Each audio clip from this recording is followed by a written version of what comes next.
All right, guys, we're back with one of our favorite people of all time, Andrew Hiller's cousin, Ellie Hiller. And now she has a little one. And now there's a little baby Hiller. Stop it. She'll sleep through anything. I could literally scream and she'll. They do, don't they? It's crazy. The pass is about to fall out. Oh my gosh, she's so beautiful. Congratulations, first off. You guys are the best. Thank you. She's 2 months as of yesterday and feel like a new woman after the first month. It's rough there for a second. I told someone yesterday that if my husband can love me through the first month of postpartum, where you're walking around in virtually a diaper, your hair hasn't been done in 4 weeks, and you smell like spit up, and your boobs are hanging out because you're just breastfeeding all the time, I'm like, you know what? We're going to make it through anything. Anything. And that's when I really think that couples either come closer together or they realize it's not. You know what I mean? Like, she is as difficult as I was. And for me, I mean, I'm glad you only feel like I know she's only a couple months. But like, I felt like it was years before my hormones got in check to be able to navigate. And I felt that with Garrett too. It was like she was there and she was with the highs and the lows and looking at me like, I'm not sure what you need right now, but I'm just going to stand here until you can try to tell me what you need because I don't know. Oh, that's so real. And honestly, probably the hormones are definitely not as good as they could be, but better than the first 2 weeks. Like I was telling y'all, that's postpartum hormones are real. I used to think it was a pull yourself up by your bootstrap thing. Kind of like, get it together. You're not depressed. It's just hard. And I was humbled in a lot of ways. It's just real. I saw something the other day, or I read it. They said, or maybe it was on Instagram, but it was that the most intense hormonal shift anyone could ever have in their life or the most extreme drop is postpartum, because you have the highest of highs. You feel really good. You got all the good stuff flowing in pregnancy, and then it just crashes. And so it's pretty intense, but. Craig Paisley, congratulations, new mom. Oh, thank you. Yeah, Megan, congrats on the little one. Oh, thank you. Let me do not disturb. Jake, baby sausage. That's fair. And CrossFit. And us dads have to recover from the cotton chair in the hospital. It's so funny because Garrett and I were just talking about that as we were reminiscing a little bit before we jumped on here, knowing that we were going to chat with you about, your birth and, postpartum and that kind of stuff. And we were joking. I was like, yeah, you slept and you didn't need to sleep. I needed to sleep and I didn't sleep. And it was just... I mean, there was a couch. Is that every hospital that is just a couch? Is that just like must be every hospital? But I think you can request. I'm sure that there is you could ask. I don't know if your husband did or not, but I'm sure you could ask for a cot. I'm sure some hospitals have it more readily available or whatever. But every person that I've talked to or they've told their stories, it's the same thing. There's a little chair in the corner somewhere and that's all they get. But let's be honest, the hospital bed is not much better. No. It sucks. Even goes up and down. I could not figure out how to get in a comfortable position. No, it was the worst. Well, let's go. I want to know the whole thing. So, you obviously, you went to the hospital because your husband was in a chair, or was he in a chair? Was he in a cot? Was he in? Oh yeah. Y'all knew I was planning a home birth and then yeah.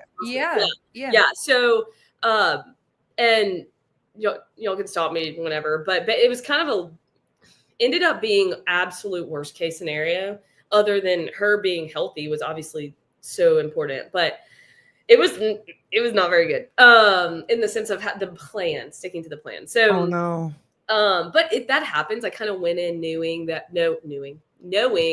that birth is just so unpredictable. And I think especially being someone who was going to do a home birth, I had to understand that transfer was always a possibility. And I'm thankful for that. Midwives know when to tell you to go to the hospital. But I just kind of thought, I've done all the prep work. I've had a perfect pregnancy. Nothing went wrong. What could go wrong? here. And so are y'all familiar with GBS, group beta strep? Nuh-uh. So do they would have tested you for that, Colleen, but you just probably didn't have it if you don't know what it is. But it's like 50% of women have it. It's not bad or good. It's just essentially a bacteria that lives in some people's vaginal canal and some people's not. And I'm going to get really medical, so hopefully I don't say too much. No, that's fine. No, say everything. We love that on this show. Sometimes I forget, like as a nurse, sometimes people don't care to know all the stuff. But anyway, so I was GBS positive, and it just means that it's recommended that you get antibiotics in labor, but it kind of comes with a, you're a little bit higher risk because of just the risk for infection. And so anyway, I agreed to do antibiotics every 4 hours, and I was just hoping and praying that my water wouldn't break early on, because that increases your risk for infection as well. And just with it being a home birth, I just wanted to keep things as simple as possible. Mm-hmm. And anyway, so I went all the way to 41 and a half weeks. Oh, wow. Okay. So, yeah. So people were texting me literally every day, like, when is the baby going to come? When's the baby come? I'm like, guys, I'm as much in the dark as you are. I have no idea. And so it was getting kind of honestly stressful, because if I got to 42, I'd have to go to the hospital or do some type of induction, just because that's a little too long. Mm-hmm. And so anyway, I told my midwife, I was like, can we do a membrane sweep, which is basically where they detach the amniotic sac from your cervix. So are y'all familiar with that? Do y'all know what that is? No, but it's like a cervical check, but it's more painful. And so they just, go in and just detach the amniotic sac with their fingers, and it hurts really bad. And they wanted to do that because you tested positive? Well, I actually asked for that just to induce labor. So it basically, so it's like it's almost like a naturaler way to induce labor. Whereas when my water broke, I was in labor, but then I got the epidural, so it slowed down my labor. So they gave me Pitocin to speed up my labor. So you're saying this is like the more natural way than giving you the Pitocin to. Okay. Right. Cool. Yeah. And a lot of times they'll do it, in the hospital, like OBs do it too. It's not just like a midwife thing. But it works for some people and it doesn't work for others. So it's just kind of it's the first thing to do to kind of start once you're late-ish. And I was already getting close to 42, so I needed to do everything. Mm-hmm. So did that. And my midwife said within 24 hours, usually labor will start if it works. And on the dot, I kid you not, 24 hours later, I'm sitting at home doing nutrition check-ins, my water breaks, and I hadn't had any contractions really or anything. So I was kind of like, should I freak out? What does this mean? I don't feel like anything's changed. So I just called my husband, told my midwife and everyone. And I told Sean, I was like, stay at work. Nothing's happening. It's probably going to be a long time. Wait, can I ask about your water breaking? Because I wasn't there for Colleen's. And I literally I had ran home to take care of everything because we found out in the hospital that we weren't coming home. We were staying in the hospital for this. So I freaked out. I freaked out. She's like, so I ran home to take care of the dogs and everything and make sure that they were okay. And then I ran back to the hospital, but they broke her water before I got there. So is it because in my mind, it's like this big gush of water everywhere. Is that what it is? In my head, that's what So they broke yours, Colleen, right? Yeah. So what they did is we went in because I thought I was in labor, and I was like, I'm not going to be okay until I am checked. Like, a doctor needs to check me, make sure everything's okay with the baby. So then I went in there and they said that I hadn't dilated any more than, remember, I was on bed rest because I was starting to dilate way early and whatever. So I was on bed rest. So I wasn't dilated any more than what I was on bed rest. I think it was 2 centimeters, maybe 3. And so we get to the hospital and now I'm not in that much pain anymore. And we're walking around dancing, doing all this shit. And I'm like, fuck, we're just waiting here for no reason. Doctor came back because he was in surgery or something like that. So he came back. They did an exam. Shit, I never saw that either. I wanted to see it, but I never saw that either. No, gross. I missed everything. So then I had dilated a full centimeter in an hour. And he was like, well, you're in labor. he's like, you can stay here or you can go home. You're most likely going to have this kid around 3:00 in the morning, or you're going to get really into labor about 3:00 in the morning. And so I was like, well, fuck that. I'm not going home. So I'm going to stay here, get me a bed, you know, whatever. And he was like, okay, we're going to break your water for you. And both of her and I were like, okay, but not realizing that the minute I laid down, they broke my water. She wasn't even there. Yeah. She went home to take care of everything, to get my bag, because neither one of us thought that we were going to stay there. And so they broke my water. And the minute they broke my water, I was in instant labor. Like, oh, wow. Painful fucking labor. I think I got to 6 or 7 centimeters. And they were like, if you want the epidural, you better decide now. And I was like, oh, yeah, sure, we'll take that. But it wore off anyway. So it was kind of like a waste of, you know. Wow. Okay. I definitely did not start labor as soon as my water broke. But I guess it's different for everyone. And sometimes women's water doesn't even break until they're pushing the baby out. And, you know, some women deliver the baby in the amniotic sac, so it never even breaks. You know, it just depends on the person. But, yeah, I mean, it really, to me, it just felt like a pop. I honestly heard a pop. And then I didn't really realize what had happened. And I was like, oh, wow. I don't know. It just kind of hits you. You're like, whoa. You're waiting for it. And then finally it happens and it still surprises you, I guess.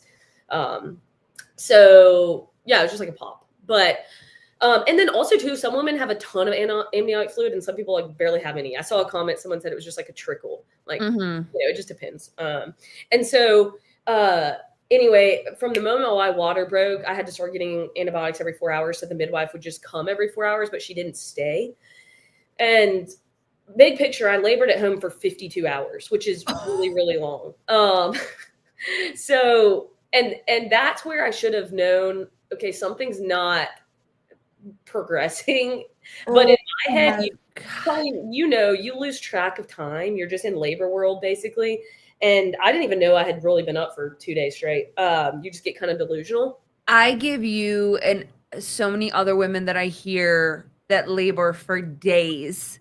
I did not labor for days, nor was I going to labor for days. I told Garrett, I said, they have about 12 hours to get this fucking baby out naturally, or I'm telling everybody, you better cut me the fuck open and get this baby out. Like, I mean, I had a cousin that labored just like you for like 2 or 3 days with both of her children. It's like you don't know it's going to be that long. So while you're in it, it's like any hour. And then all of a sudden 52. Yep. And it's just like, okay, dang, this is not normal. No, it wasn't 32. Did you say 52? Yeah, I said 52. Yeah, not 32. No, 52, dude. Like, days. Yeah, like no, days. Yeah. Oh 52 hours. Gosh. Poor Sean, honestly. I think he worked harder than me. And I'm not even I was screaming at that man to squeeze my hips every 3 seconds. Like, did y'all do the hip squeezes at all? No. And this is as I'm talking to more women, and I started a series called the V Talk, where I have doctors come on and nurses come on and women come on that talk about pregnancy and delivery and stuff like that. And I missed all of that. I really wasn't educated. I also was terrified because we never thought that, or I got to the point where I thought my body was never going to be able to have a baby, and then having a baby, I was just terrified the entire time. Yeah. And the one thing that I say, I wish that I'm not saying that I would have wanted a home birth, but I wish that I was more knowledgeable in getting up. I mean, the minute that they broke my water, girl, I was in that bed until our kid was born. And then I was in that bed until I was able to get up and go to the bathroom. Like I did not move. I did not get up. And I wish that I had the knowledge or the courage to be like, I need to get up off this bed. I need to walk through the pain. I need to move more and whatever. And I think that would have given Garrett a little bit more time to be part of the process, because it really was, you know, obviously she followed my lead, obviously, like with whatever I needed. But that's it was our job. But it was kind of like the doctor said, well, this is what we're going to do. And this is what we're going to do. And this is what we're going to do. So we just kind of trusted the doctors. Yeah. And so I never experienced like the bouncing on the ball, the being on all fours, the tight, like the holding your hips. Like I didn't experience any of that. And it's all, everyone has such a different experience regardless. Even if you do all the prep work, if labor goes as fast as yours clearly did, you're not going to really have time to do a lot of that. So, you know, I didn't care to know anything about labor until I was all in on the home birth thing. And I just was like, I got to figure this out, you know, because it's going to be really just me and Sean for a long time. So yeah, he was doing the hip squeezes and all the counter pressure and stuff. So he honestly was doing a ton of manual labor for the whole 52 hours, basically. But so I forgot where I left off, but so what was weird about the labor in hindsight, I didn't know this at the time because I've never been through labor before, but I would have, as soon as my water broke, a few hours later started to have really consistent contractions. And active labor is technically defined as, now I'm forgetting it, but it's a minute-long contractions. It's the 5-1-1 rule. Someone in the comments would know, but it's basically for an hour long, you're having contractions a minute or longer that are 5 minutes apart. Yeah. And so the minute my water broke, I was on the clock of if I didn't start active labor in 48 hours, I would have to transfer just because of my risk for infection. And so that immediately kind of just put me in this state of, honestly, like CrossFit mode of stress, where now it's like, okay, it's game time. I got to get my body to do it. And you can't really will your body into labor. Honestly, that makes it worse when you're stressed out. And so that was the first problem. I naturally just went into this, like, I'm going to will myself into labor. And so I would have my contractions and then all of a sudden I'd stall out. And it was really odd. My contractions would just stop for a long period of time, which is not normal. And so we started throwing everything at the wall since I was on the clock. And I started, the midwife said, okay, we're going to do this thing called castor oil. Have you ever heard of that? Yeah. Castor oil. Yeah. Yeah. So I didn't want to do it because everyone that's done it has told me it's the worst thing ever. You poop for like, you know, until the baby comes out, is a laxative. Yep. And so, but at that point I was like, I'll do whatever. And so she said, mix it in a milkshake. I was like, can't have dairy. So I mixed it in a protein shake, which didn't have any fat. Oh. And you need fat. So the minute I inhaled this, projectile vomited, like threw it all up. Like, I'm not even kidding. The minute it hit my stomach while I'm having a contraction. So that was cute for everyone to see. And I don't throw up. I rarely ever throw up. Who's around you? Is it just your husband or like Sean and the doula? So the midwife and doula are different. Midwife's medical. She doesn't come till a little later. And then the doula's there for just comfort measures and stuff, kind of to tell my husband what to do. Really, it's more so for the husband. Doulas say they're for the guy. And to kind of help them or whoever's there that doesn't know, that's not laboring, you know? And so they said, okay, we're going to try it in eggs now. So mixing this oil in eggs right after I had thrown up was the last thing I wanted to do. But mixed it in 2 eggs. My stomach turned right now. It was disgusting. It looks like car oil. And so I mix it in eggs, just eat it as fast as I can and immediately throw that up. So, and you're still having contractions through all this. Oh yeah, at this point I'm still having contractions, and so man, yeah. But the castor oil is to try to keep them more consistent. It's another natural induction of labor, and they were like, all right, so that's clearly not going to work. So they wanted me to start pumping to induce labor, like breast pumping. Oh, even though I'd already had contractions, I'm saying induce labor, but kind of keep my contractions from stalling out, and so I'm pumping, and you know, it was nice because I collected a lot of colostrum, but I was gonna say it's just the clear stuff at first, right? It's the high quality shit first. Yeah. Right. Okay. It's really nice because that stuff you can use when they're sick, and it will really help. And so I have a lot of that on hand, but I was pumping every 20 minutes for a while, and my contractions would just keep stalling out.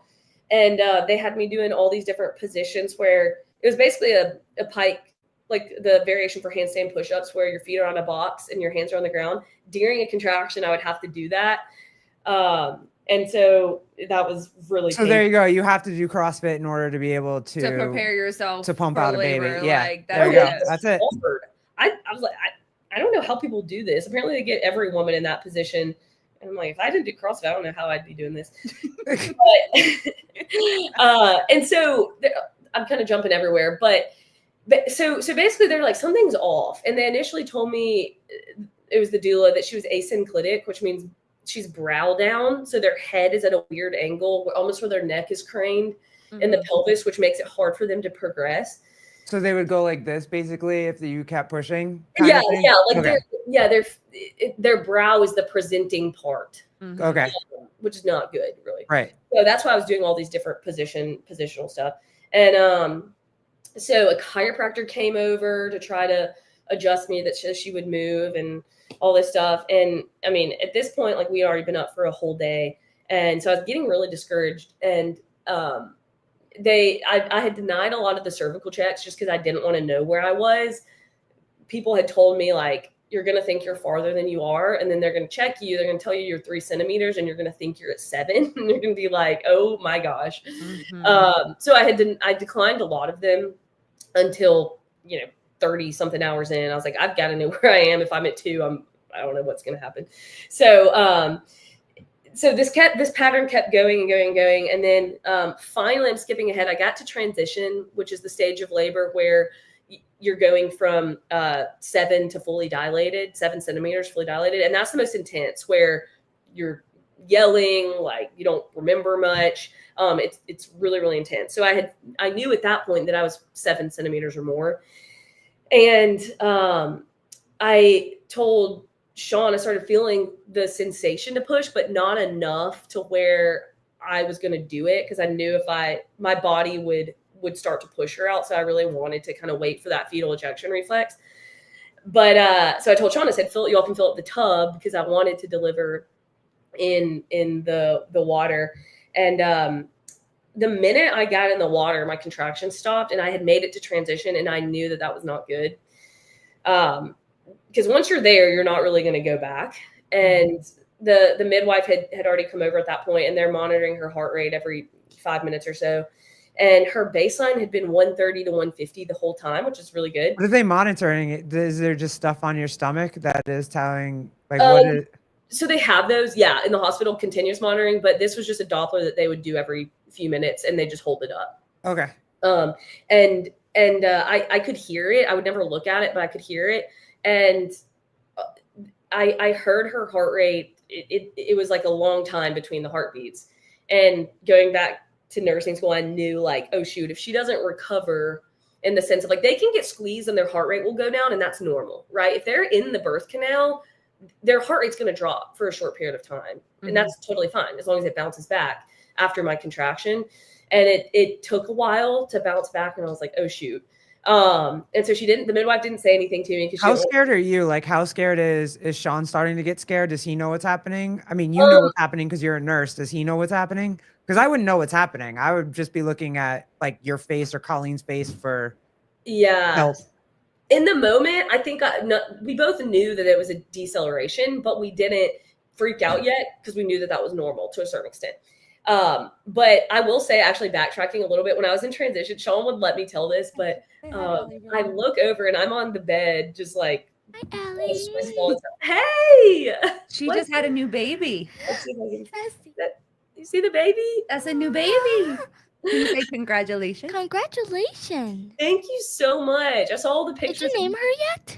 Yes, this is Ann Parker. Ann Parker. Ann Parker. We're going to call her AP, so you can call her that. I like that. That's fire. Her name is Ann, yeah. Oh my God. I was going to get that. Yeah. He wants to know if it's ANN or ANNE. You know what? That is a great question that he even asked that. It's ANNE. ANNE. Okay. Because he's probably going to make you a card now and send you a card with baby's name. Oh my gosh, why is he the sweetest ever? Well, the stuff that he like loves is just it's too precious. Like, he cares. Like, he does care. What a little angel. Oh my goodness. On these boards. How old is he? 8.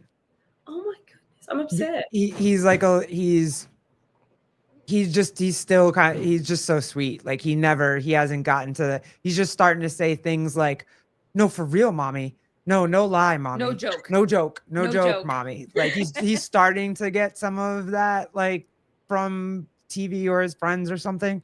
But he's still a baby. Yeah, he's still a baby. Is he extroverted? He seems pretty outgoing. Very.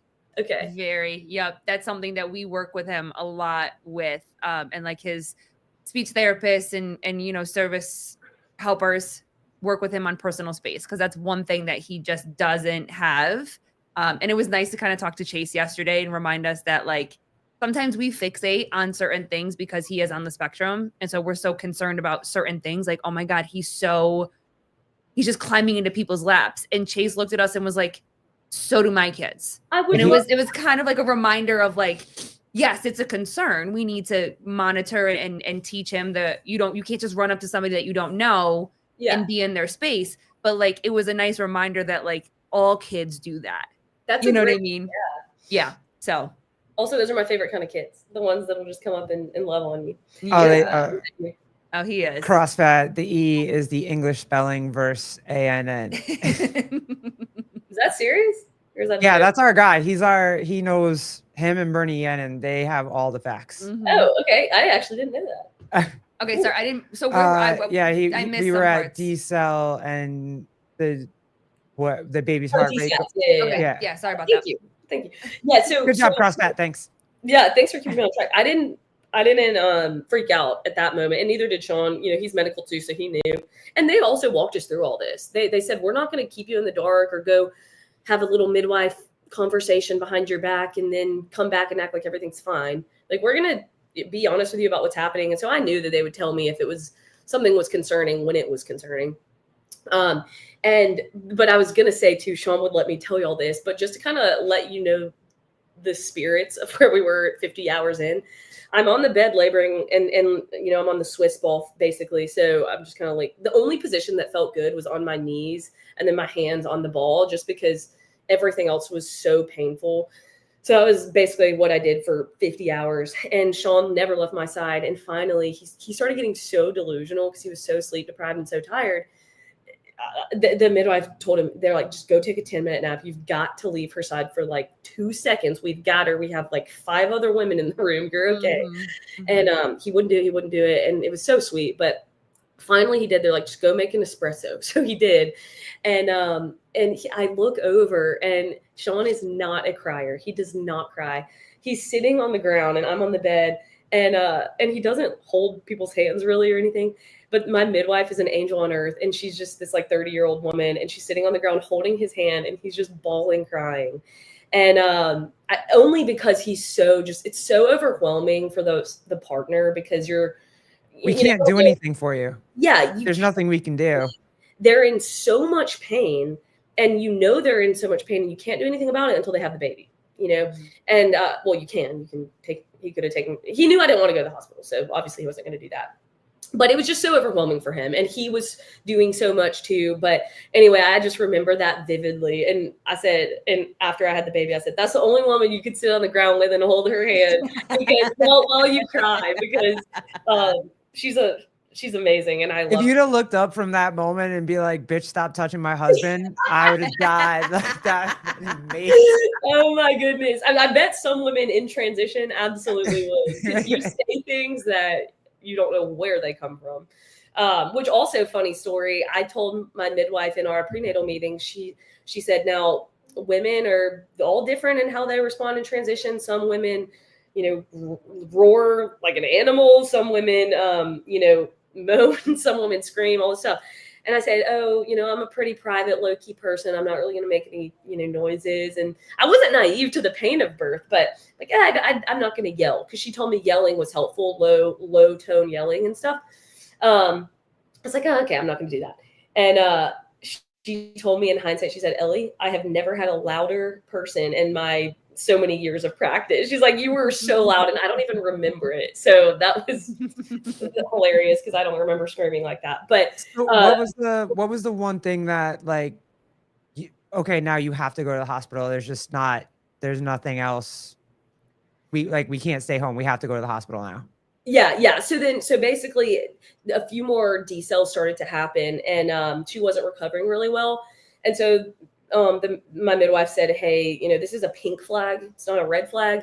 But I recommend, basically I was 8.5 centimeters at that point. And she said, if you don't go now, you're going to be driving to the hospital when you're fully dilated, potentially pushing her out in the car. And I definitely didn't want that. I knew it was either that or then the ambulance was going to have to come, and that was a ton of money. So it wasn't emergent, but if I let it get any longer, it could become emergent. Gotcha. And so We get in the car, and I'm in the back of our Bronco, and Sean's in the front with the doula, like speeding down the highway, and I'm having Oh, contractions. your husband's driving? Yeah.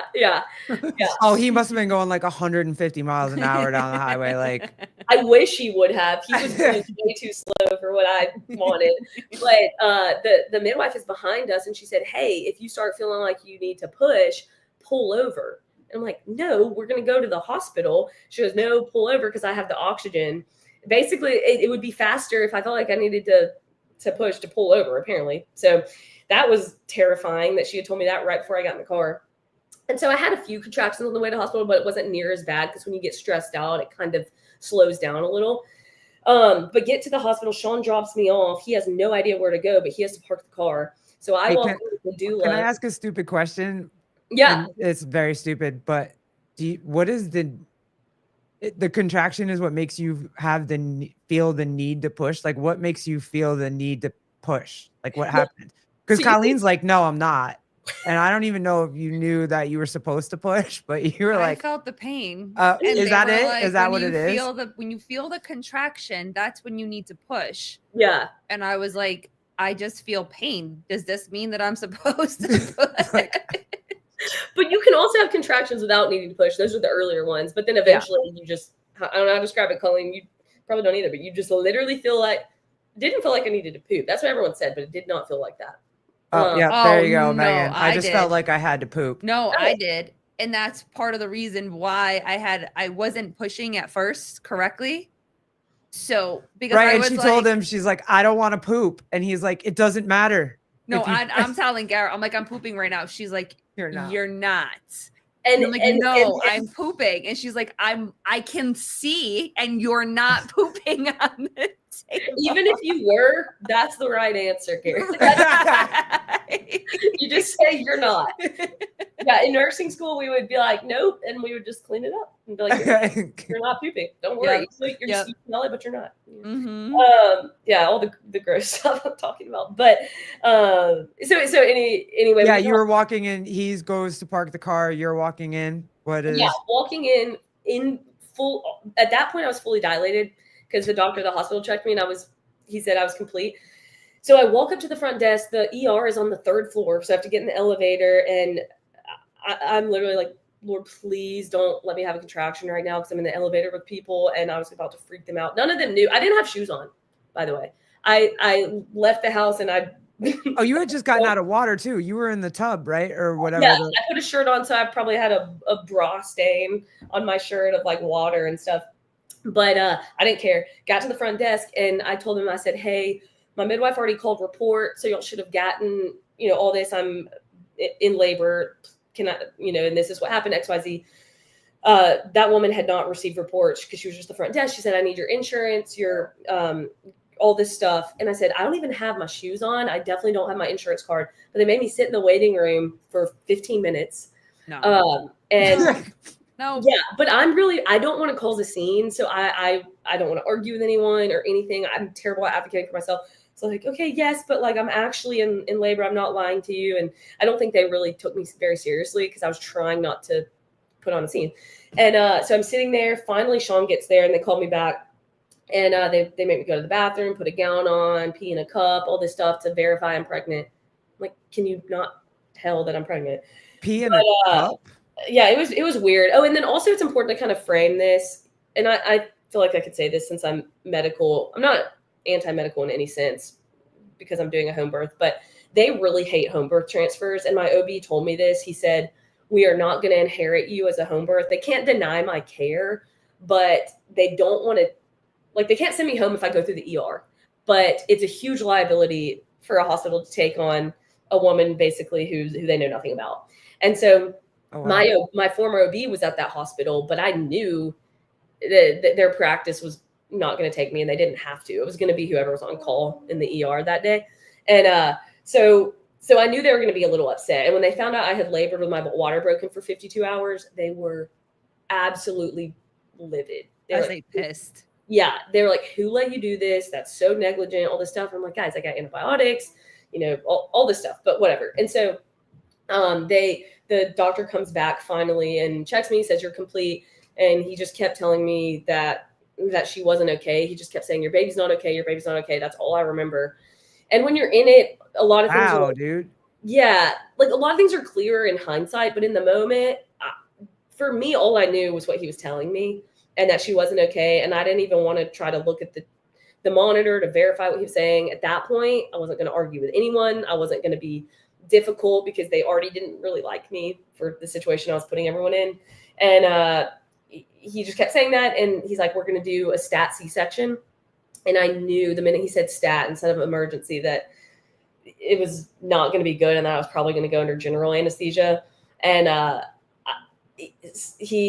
didn't argue or anything, but I could have sat still for an epidural. And this is the part that makes me mad, because if I had gotten an epidural or a spinal, I would have been awake during the C-section. So Sean could have gone back and I could have had her laid on my chest, and it would have been a much better quality of birth. Even though I didn't want a C-section at all, when you can see your baby and actually be awake for the moment they're born, it is so much better. And general is like, they don't do that. That is not. Do you know what general anesthesia is? Basically, my grandmother. That's the way all my my aunts and uncles. That's the way they were all born. She was not awake for any of them. Being born, except for the last one, I think. Yeah. They don't do that anymore because it's really traumatic for the mom, because you don't remember. You have no association of when your child is born. Mm-hmm. And so they're wheeling me back. The minute he said stat C-section, it was like everyone snapped into business. That it felt like 1,000 people were crammed into the OR. They rushed me back immediately, and I'm laying there like, why is this so emergent? It was not this emergent a minute ago. And Sean's walking back with me, and the doctor said, no, you can't go back with us because we're doing general anesthesia. So he starts crying again because he's just so, at this point, he's so. Well, and I would want to be there too. I don't want to miss the birth of my kid either. I don't want to miss like holding your hand or, seeing you see your baby for the first time, or like, I don't want to miss any of that. Are you kidding me? That's right. Yeah. And because we made it so far too, it just felt so bad that like we made it that far and he couldn't get to be there for her birth. But I remember they're like strapping me to the table, and I said, hey guys, I started to feel like I was about to have a contraction. I was like, hey, I'm about to have another contraction. Can you please wait to strap me down? Because they're strapping your arms in that cross position and stuff. And they're like, no, we don't have time to wait. So the last thing I remember is it was the most painful contraction of the entire labor. And I'm strapped down to this table, which on your back, if you've been in labor, is the most this painful feels position. Like this isn't right. Like this feels so not okay. It was. And I mean, I get they needed to do what they needed to do for me and her to be safe. I get that. But they're like, no, we can't wait. I was like, can you at least give me the anesthesia first so I don't have to feel this contraction? They're like, no. And so, but then finally they put me under, and I wake up and I'm on a PCA pump. I've had, Dilaudid, the strongest meds ever. So I have no idea where I am. I wake up, she's not there. I'm like, where's my baby? And found out she had to go to the NICU. But I think that was more of a protocol thing because her heart rate was. Yeah. Well, and I mean, she was fine. Her O2 sat was 99%, which is perfect. How much did she weigh? So she was 8'1". Oh, she's pretty big. Bigger than me when I was born. Yeah. And I'm huge. Yeah. I mean, and she was like 22 inches, like 21 inches, I think. She's pretty big. But yeah, they took her to the NICU basically because I was out, so I couldn't hold her. So where do you put her? And so it was just really, really hard. I couldn't see her for another 4 hours until I got off my PCA pump, which was controlling all of my pain. But I said, if I can't go to the NICU to see my baby, then take me off this. But I'm wrapping up the story. But the hardest part of all of it was I have pictures of when I met her, and I don't remember any of it. Like they put her on my chest, and I told Sean, I said, when was this? I don't remember a second of that. And so in hindsight, it's just hard because I told Sean, I said, if I had just scheduled a C-section, I feel like I would have been better off than having what happened, which was worst case scenario with general, where I couldn't meet her for forever. But I don't regret it. I wouldn't change anything about it. I loved the fact that we got to labor together at home for so long and have that bonding experience, because it really is bonding with your spouse to be able to do that. And so anyway, she ended up being in deep transverse arrest. So she was in my pelvis or in my birth canal, but sideways. So you either want them forward or back, but her head was sideways. So she just wasn't progressing.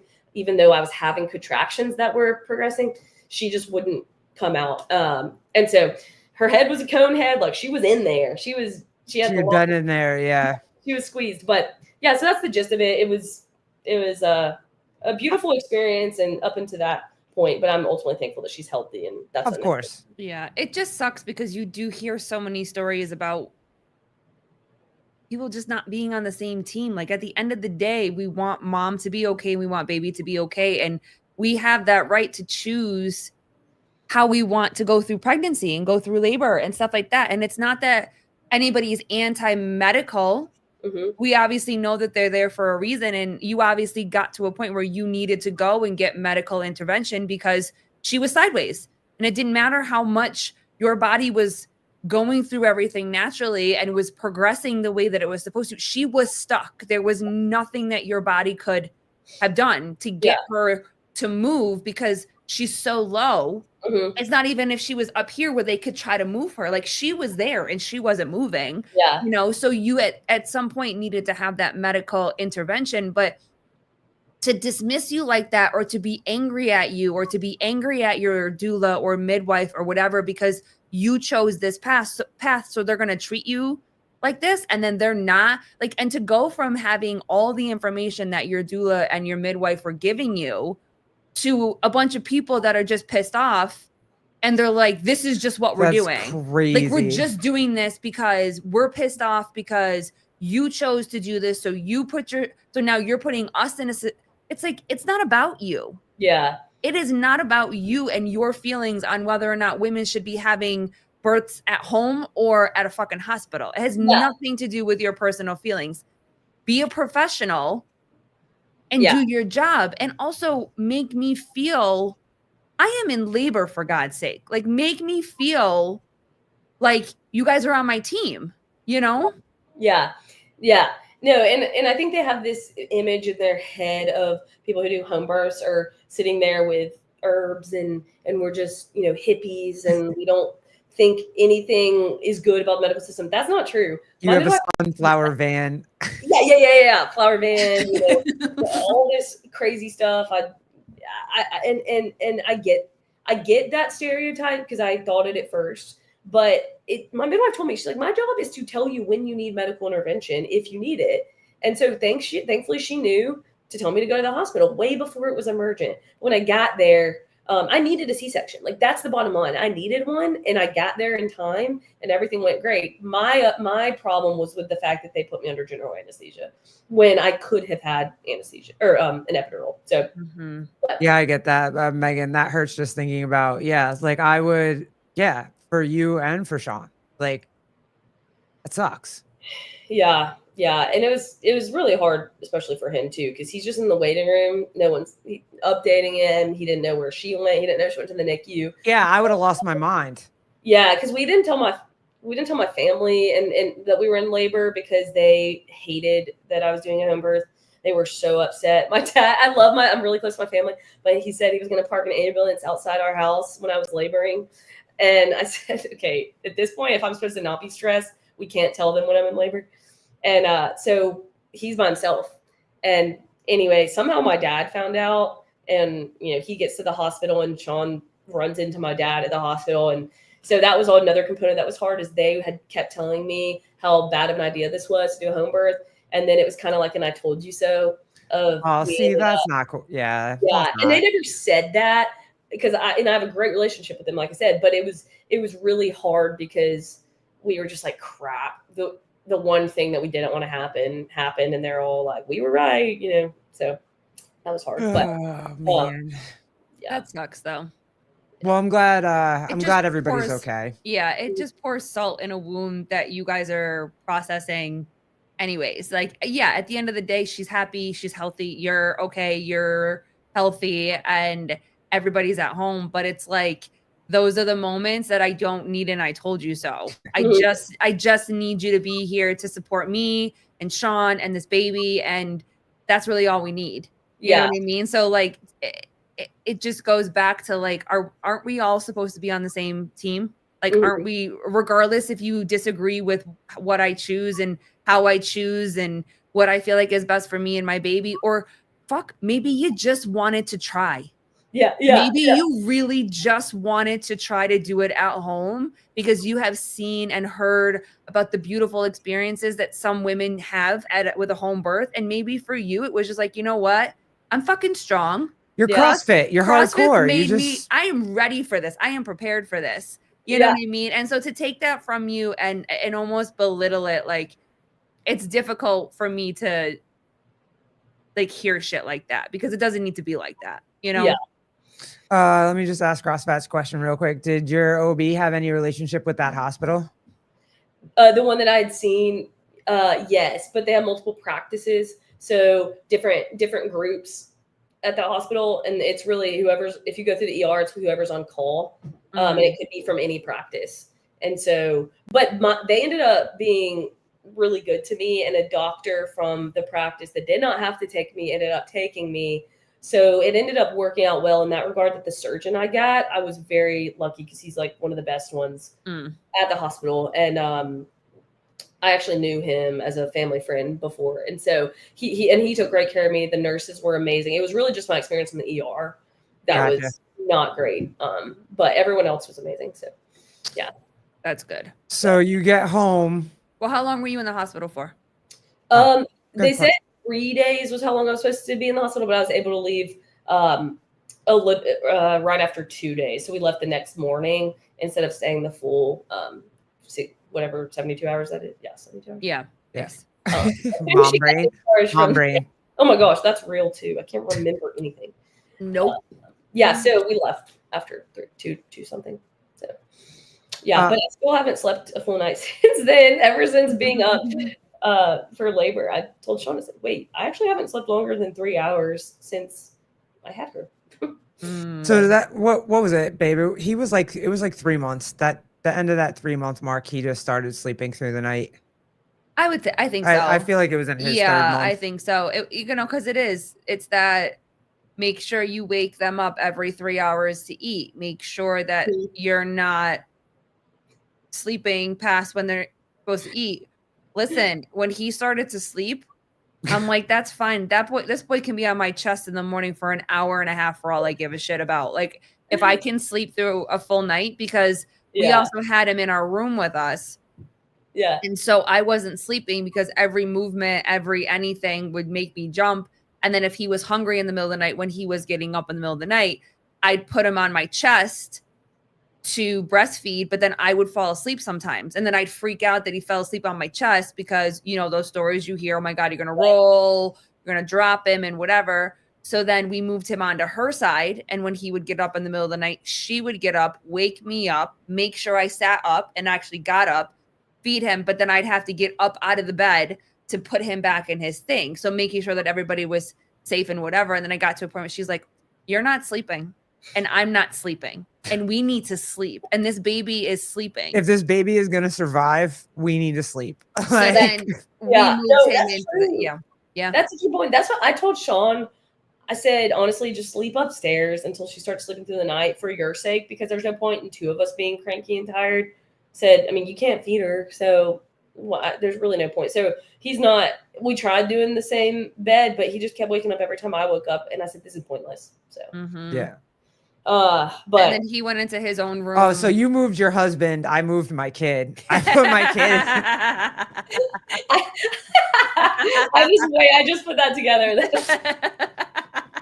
That's amazing. I put my kid in the room next door with a monitor, and you put your husband upstairs with a monitor. I didn't think about that actually. I just would go upstairs, and then there were a few nights where I was like, why did I do this? And I kept calling him because I couldn't get out of bed for a while with my C-section. I thought I would be able to move around, but I really would get stuck, and he wouldn't answer his phone, obviously, because he's asleep. And I would just get so pissed at 2 a.m. I was like, I'm stuck with a spit up and a baby on my chest, and I cannot get out of the bed. Mm-hmm. So I regretted that a few times. You can't give us the full night's sleep, because then it's not fair, and then we feel like we're not doing enough. Yeah. And you're pissed at us because we're not doing anything, but like we're not in the so like you can't just let us get up. It's fine. We'll be fine. Yeah. We get to take naps later. Like we're fine. Just let us.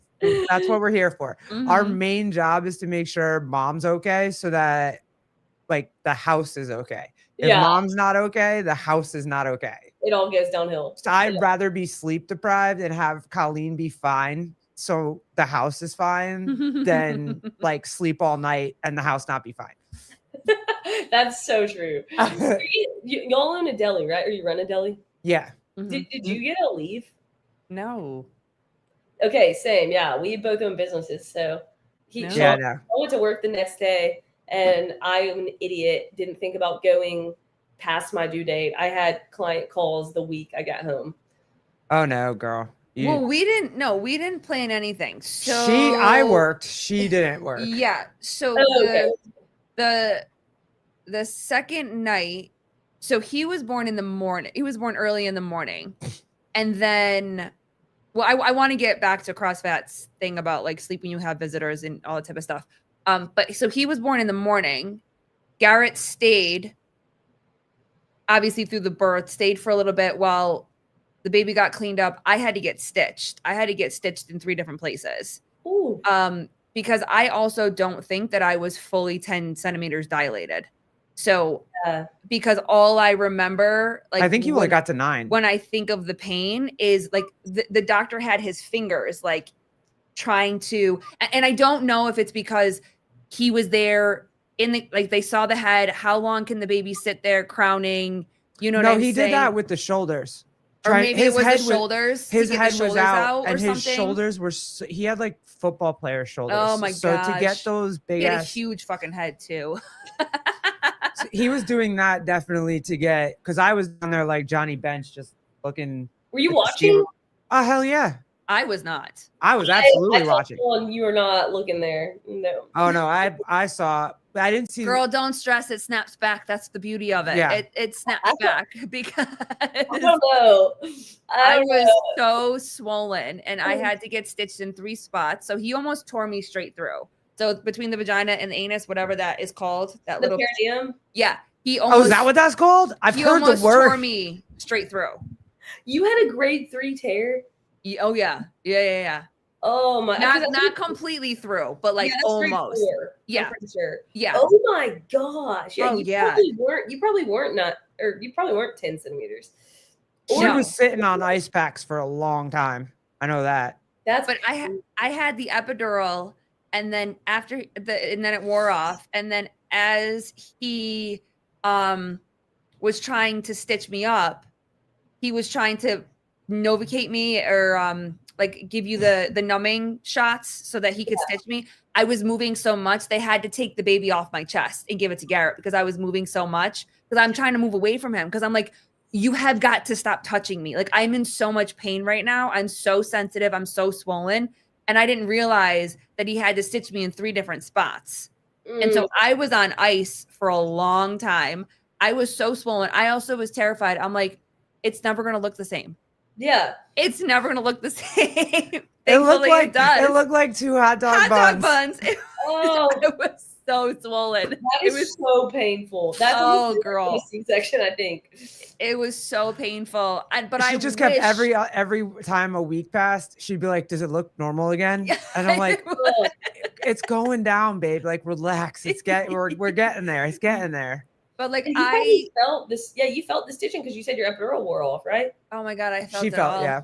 I felt it all. And because I'm like you, like the hardest part for me is I don't remember him on my chest the way that I wanted to. You know what I mean? Like from pictures, I know that the minute that he came out, they put him on my chest, and within minutes he was breastfeeding. Like he latched immediately because Garrett took pictures for me.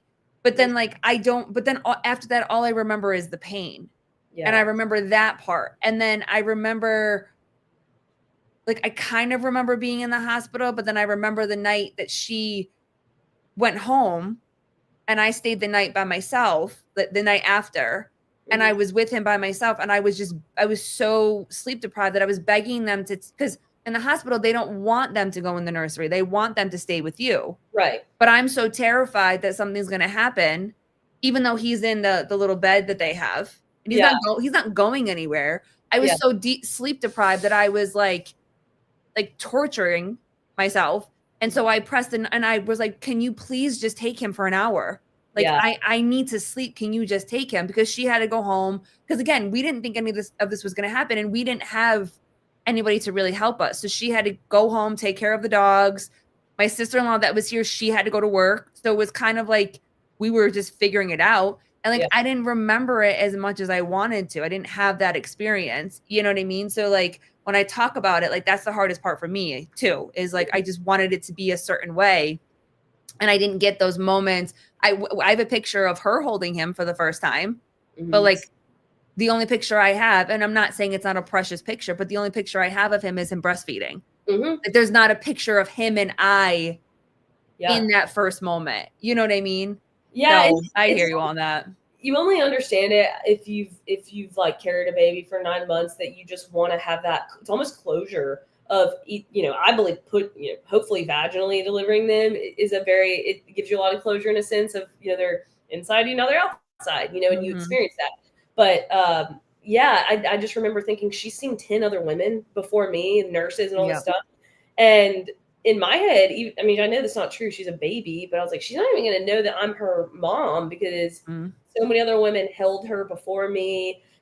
She made eye contact with them before me. It's like, how is she going to know that now that she's on my chest, I'm her mom? You know, she would if it was right after I pushed her out. So that made me really sad. But I know in the golden hour is what they call it, where you nurse and they're on your chest for that first hour. It's really important for bonding. So it's normal, I think, for moms to feel sad about that if you don't get it. Yeah. I mean, the coolest. Oh, your husband didn't even get to see the placenta come out. That was like, I didn't either. that was the most ridiculous thing I've ever seen in my life. I was ready for the baby to come out. I was not ready for that purse to come out. It was like a Birkin bag. Like, I was like, what is happening? Right. I thought there was a second baby. I was like, what is she doing right now? Oh. And then he's like, do you want it? I was like, no, No, I don't. I'm like, what is that? People are doing some wild things with the placenta these days. I don't know. They make them into pills. They put them in smoothies. They do some some shit with those. That's not for me. Some people bury it in their backyard. But listen, I mean, I don't know if you've been hearing about the shit that's in the news lately, like the fact that that placentas and stem cells and shit like that, umbilical cords, like, are being sold for a lot of fucking money. Like, it's some crazy shit, especially like umbilical cords. Yeah, and placentas. Is it like the stem cells? Yeah. Yeah. What? Yeah. Yeah, it's weird. It's like some there's a black market out Yeah. there for all this type of shit and organs and. Did you keep it alive? Or I mean, I'm sure they have something to be able to, or shit, maybe they make them into pills and they sell them. You know what I mean? I mean, it's weird. I mean, but you do hear all these like crazy ass stories about what people do to. No. That was you know what I mean? I see that thing. Nope. Oh, what did you do with the belly button thing when it fell off? Has hers fallen off yet? Do you keep it? Oh yeah, it was like it was within 5 days or something. Heck no, I didn't keep that thing. Okay, good. Thank you. It wasn't very long though. Maybe this is just because I was in surgery, but they cut that thing close. It was just a little tiny scab. Yeah. G's was too. I don't remember his being that big. I don't know. It felt big to me. I was like, when that thing popped off, I was like, you picked that up. I'm not picking that up. You made it. You get it. Did you look at the umbilical cord though at all? Did you cut it? Yeah, I cut it. Okay. Isn't it so cool? Weird. You can see the artery and the vein and everything. And I mean, it's like a little nerd rope, it looks like. But it is so wild that the baby gets food through that, nutrition through that. Obviously, I don't know why I thought everything was going to be smaller. Like, I thought the placenta was going to be smaller. I thought the cord was going to be like a little ass rope. Like, I was like, oh no, you got to cut this thing. This is not just like cutting paper right now. It was crazy. It was awesome. Yeah, it's wild. It's so cool. Like, yeah. So the whole thing with childbirth is amazing. So it's Ooh, really I got asked if if you wanted to save the cord blood. Oh, you can. When we chose the donor, they have an option where you could save and store the cord blood or the plasma or whatever, and that we could Oh. ask for it back for G, like if he ever got sick. Oh. So like you could, it's something like that. Don't quote me on it, but yeah, there's something about saving it, preserving it, because it's the same thing with the supplements of the clear liquid that comes out of your breast first. It's Okay. the most nutrient dense. So for you, Elle, you're saying like you had a lot of it because you pumped, but after a while that it goes away and it turns to milk. So if you have extra of that, like it's the best for the baby because that's the most nutrient dense that they're going to get. And they say that with the umbilical cord and yes. Yeah, thank you, CK. Yep. And that's why everyone will buy the beef colostrum stuff. You know, that people are all into that these days, the different type of animal colostrum. Because it's really nutrient rich. Same for ours. Yeah. So you get home. Oh, I'm supposed to ask a question for Rolo. Okay, go ahead. I was talking to Rolo. Let me not forget this. And his wifey's due. I think they have like 6 or 7 weeks left or whatever. And he is like, all people keep telling me is I'm just going to get shit on nonstop, like for the next however long. So did you make it through those weird first craps? Because meconium. Yeah. Meconium? Whatever that is. The Latar-like stool. Yeah. Not the normal, but the sticky kind. Yes, that stuff. So I never saw it because she was in the NICU for 3 days, so they did all the diaper changes. So I never saw There you go. which, I mean, I would have loved to do the diaper changes. They just wouldn't let me leave my bed. But yeah, that I never saw that. But apparently it's a thing, really tar-like. And yeah, I told him it is. I told him, I was like, yeah, once you get through that, it's pretty much fine. I mean, we had a boy, so he peed on me a couple times because I wasn't ready for it. I didn't have the new diaper ready to go on top first. So I got peed on a couple times, but other than that, I mean. Yeah, with a boy, it's a lot more intense. Oh, you're okay. I just woke her up. But yeah, so no, I never saw that. But and honestly, right now, her poop still doesn't smell bad because she's breastfeeding. I'm breastfeeding. Oh, yeah. I know it gets bad eventually once they start eating food. Oh, it's so bad. It's so bad. It's so Colleen breastfed for a year, so we were good. We had a nice, comfy year. Yeah, I remember you told me you gave like your neighbor some or something. Yeah, so I did that. Her boobs were so big. They were so big. Oh my gosh, the first 3 days when your milk comes in, oh my gosh. My letdown, that poor kid got sprayed with more breast milk than I'm sure sometimes got in his mouth because my letdown was intense. Like I had to have a burping cloth. So like anytime he took a break, like I'd have to put it on my chest because if not, it's just spraying all over the fucking place. Like it was great. No joke. I mean, it was his entire face would just have breast milk on it. Oh my God. It was so wait, do you not know about the Haka thing that you put on the other side that catches your letdown? No, girl. You haven't heard about that? No. Those things, oh my gosh, someone should have told you this. Let me tell you something. I read a lot of books about being pregnant and delivery Megan, and postpartum and all this type of stuff. And let me tell you how misinformed and how stupid I was. I did not know shit. It's not stupid. Everyone tells me the stuff I need to know. So look at that baby face. I can't take it. She likes what I'm saying is I even reading all that stuff, I didn't know shit. Yeah. I got nothing. And I hear like stuff like you're saying now. Well, didn't you know that? No, of course. Why would I know that? Because I was taught how to get him to latch that was comfortable enough. And that was it. Yeah. No, someone should have told you that. It's like a suction thing that you put on the other side. So it doesn't actively pull anything. It just has constant suction. And so it catches a ton. You can get, if you have a massive letdown like you could have probably gotten 3 to 4 ounces just, it's not even pumping, but just from catching it. Oh, that would have been so fucking That nice. would have been amazing for you. After too. Oh, you would have built such a stash because I truly hate pumping. I like breastfeeding, but I hate pumping. I hated pumping too. Yeah. It's the worst. You got to clean the stuff. It's just so annoying. You got to sit there. And so it's more uncomfortable. It's more uncomfortable than the baby nursing once you figure out how like once you figure out how to get the baby to latch and everybody's good, like Mhm. pumping is so uncomfortable. Yeah, it really is, and it's just time consuming. So yeah, so if there's a next time, get the Haka. Okay. All right. If you keep showing this baby on the screen, there probably is going to be a next time. Hey, Yeah. I just won't. I'll make sure she doesn't cry, so you don't hear that. No, that's okay. And then seeing him talk to the baby, he just yes, that was so sweet. yes. I sir. know that's the What do other you thing that need? is kind of like messing with us a little bit because we know how good of a big brother that he would be. And like it's so Oh, hey, Uncle Jeff. Go yeah, to Uncle go to Jeff. Uncle Jeff. All right, but now you're home. And how has postpartum been for you? You were kind of talking about it before we got live or whatever, but like how have you been navigating those first couple of days? Hormones are a real thing and you feel like you're going crazy. And so how's it been since being home?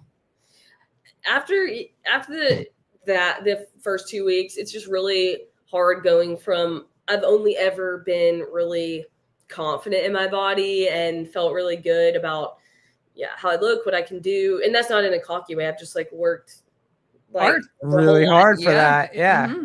And then you get in this place, at least for me, as someone who was an athlete, and hopefully will be again. You will. It's just really, it seems like you'll never get your body back. And so you get in this really low position of, I took care of myself during pregnancy, but you just have this softness to you postpartum that I wasn't used to my stomach being super flabby, and I wasn't used to just everything feeling really soft. And so, I mean, I'm only right now speaking to the body image side of things, but that was really hard. And I've never really struggled with a body image stuff before, but I had to keep reminding myself, like, this is normal. My body is just looks like this so that I can carry a child and feed a child. And so that was hard initially, but now I'm in a very good place with it all. But so and then really the other hardest part of postpartum is just not being able to have my outlet of working out. I could walk, and that was about all I could do. Not because my doctor said that, he did, but because I physically couldn't do anything else. Mhm. And I think I realized how much fitness is a mental escape for me as much as it is physical outlet. And I almost went crazy there for a second. I just was like, I need to sweat. I just need to sweat. So now I got cleared to work out. So I'm just doing light stuff, and it has been amazing to just move. Yeah. But, that was the hardest part, truly. It's just sitting in the house all day. I couldn't drive for 2 weeks. I couldn't do anything.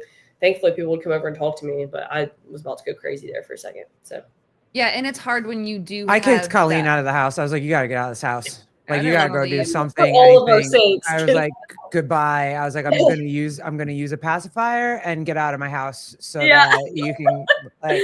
Oh my gosh. And then for us to go on a date, she literally talked to her sister into watching the baby. Not talked her into, but like talked to her and was like, hey, can you watch our kid tonight? No, I talked you into letting her. I was going to get there. I was going to get there and tell the truth. So okay, let me rephrase. You had a conversation with my sister-in-law to watch the baby. She was out, of course, all in. And my wife grabbed me by the hand and pulled me out of the house and was like, there's no discussion. We're going to dinner. Yeah. We're going to dinner. I mean, I checked my phone and constantly was texting her for the first 10 minutes of us sitting down at dinner until she took my phone away from me. But like, she dragged me out and was like, we are going to dinner as a couple. And was like, we're not talking about the baby. How old was he? Yeah, like how many weeks? The first date? No. First time? No, it was months. It was months. It was months, girl. Before I could get her out the house. Yeah. No wonder you were telling her to get. Oh my goodness, Colleen! I don't know how you did that. I would have actually been going crazy. That long. Yeah. Well, my postpartum was separation anxiety. I couldn't leave him. Like I was terrified to leave him. She wouldn't even leave him with me. Yeah, even with her. I mean, that's fair because I don't know what I'm doing, but like I'll figure it out. He's not gonna. He'll be fine.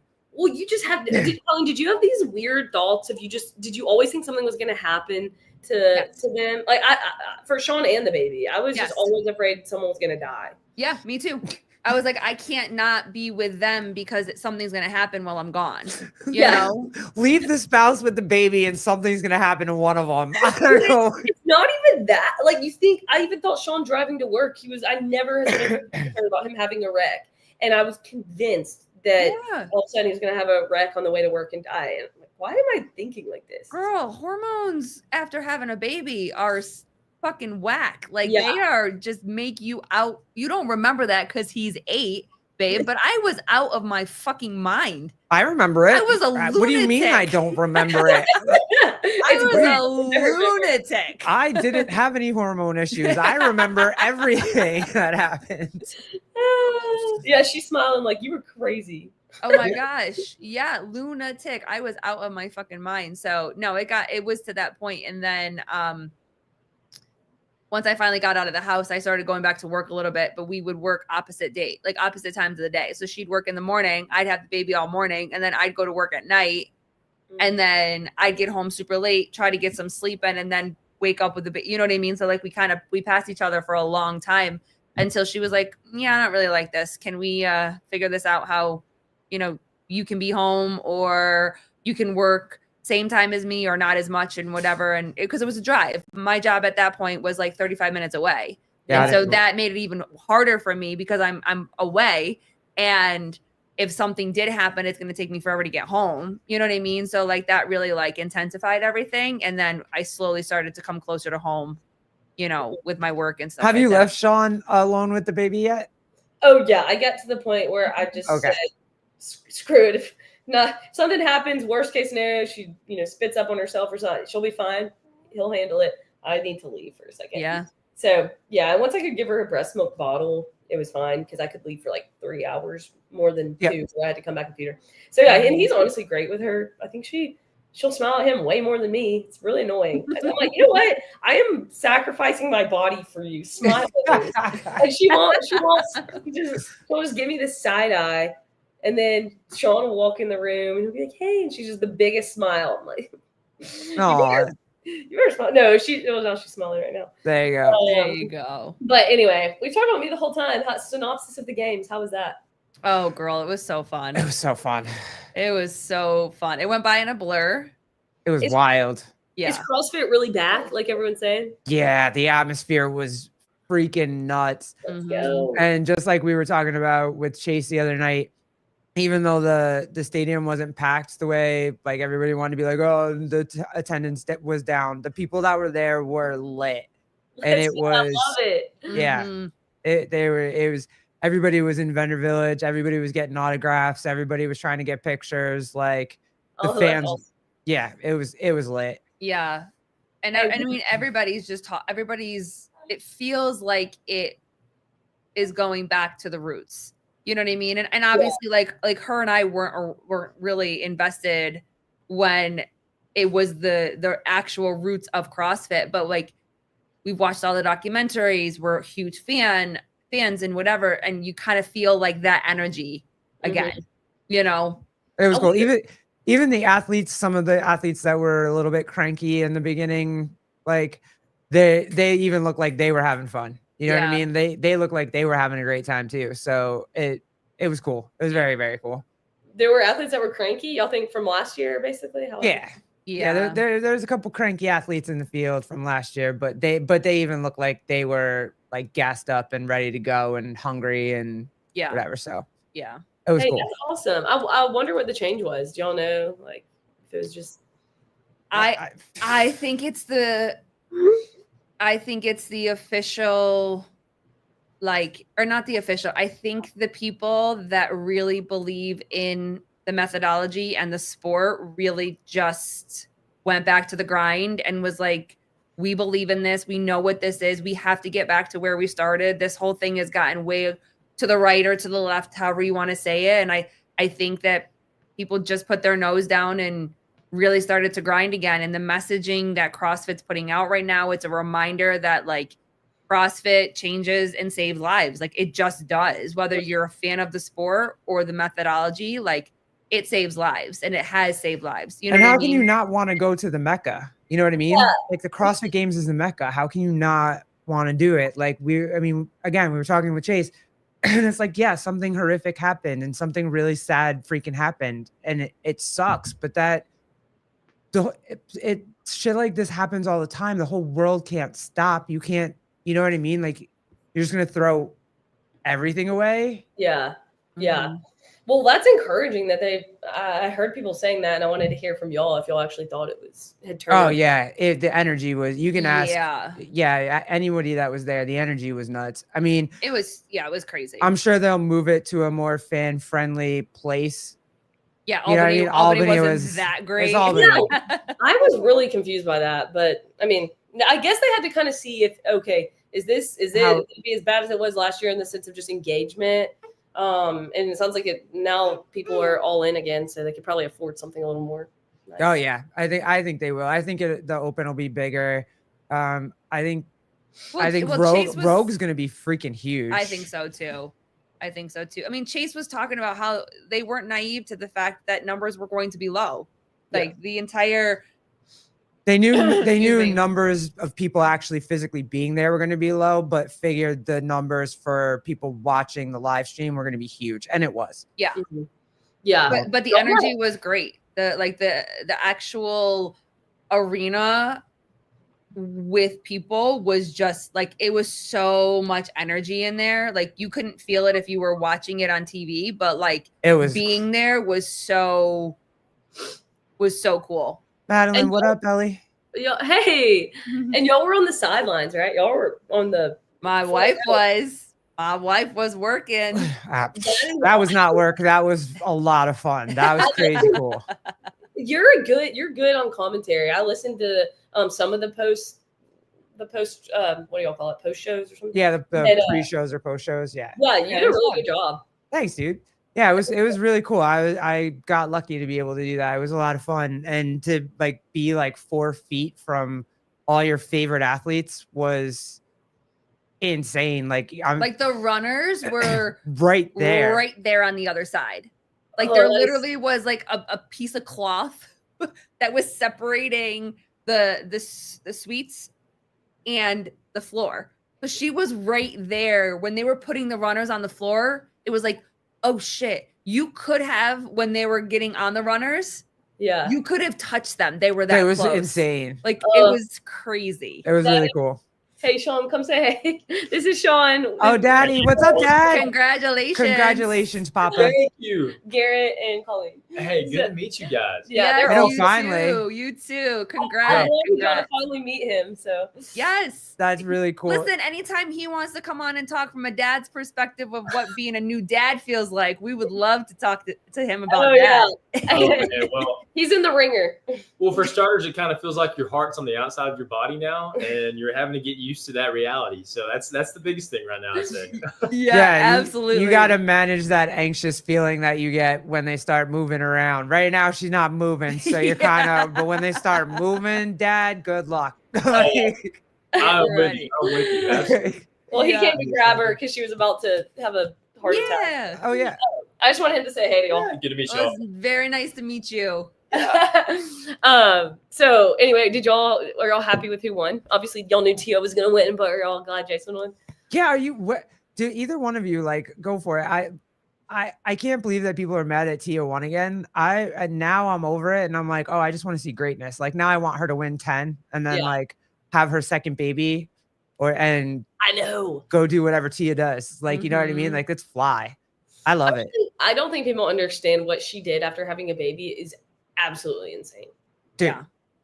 That's insane. And also, if you're watching this, please share your birth story. I am so curious to know how her labor and her birth and all that went, because the way that she recovered, number one, is amazing to me. And I don't know she might not be as recovered as I think she is. Clearly she's doing amazing, but I'm very curious to know, like, did she have a vaginal? I think willing to share. I would love to know. The only thing that she shared, she had the wrist thing, right? From like, she had some sort of wrist thing, and then a little back from holding Willow. Mm-hmm. Yeah, the Quervins thing. I had that too. That was terrible. But yeah, I'm just very curious because she hasn't said anything about it that I found. I'm surprised that she hasn't. I mean, she's a public person, but she is a little bit private on that. You know what I mean? Yeah. It was kind of like she's pregnant. We all found out she was pregnant very publicly. And then she was just working out, kind of wasn't really talking about it. And then she had Willow. And I think I've heard her like in conversation talk about like, you know, postpartum rehab and whatever that looks like. I don't know. She didn't say specifically like pelvic floor, but like I think like that was pretty much the, you know, the gist of it or whatever. But, you know, someone like Annie, who was very honest with her story and told her whole story, you know what I mean? Like, I'm like you, I would love to hear, because I think that she would give you guys hope, because I know, you know, I mean, I'm 8 years out from having G, and I was never an elite athlete that like you are. And I know for you, you're like, I'm not an elite athlete, but you are being able to step on a floor in the capacity that you have and completely just give everything to your sport. Like, in my eyes, you're an elite athlete. And I never experienced anything like that, you know, pre-baby and now post-baby. Yeah. But what's been helpful for me, and I don't know if this will be helpful for you now, maybe with time, but like, I've accepted the fact that my body will never look the same. Mm-hmm. And for me, it's not so much about the way that it looks. It's about what it can do. Am I normal? And I'm going to have these obsessions and whatever and be frustrated. And I've, you know, tried to get my gut health in better shape and get rid of some inflammation and that kind of stuff. Like, am I always going to kind of be searching for that kind of stuff? Sure. I'm a woman. You're surrounded by an image of what things are. And it's normal for that. But once I accepted that, like, my body carried a 9-pound baby and he was 22 inches and I gave birth to him vaginally, my body will never be the same. It will never function the same. It will never look the same. And that's been freeing for me.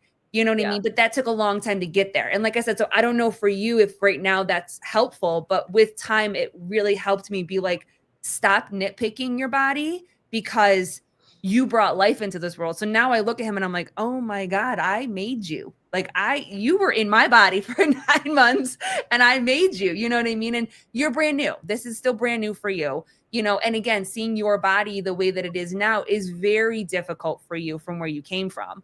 Yeah. But with time, you know what I mean? You'll be able to work through that. But that was something that was very helpful for me. Also, she's going to compete again. So her body's going to look like itself in like 5 minutes. This idea of like, well, if I do compete. Like, I don't even have a reason for the way my body looks. My body looks this way just because I like pizza. Like, it's not.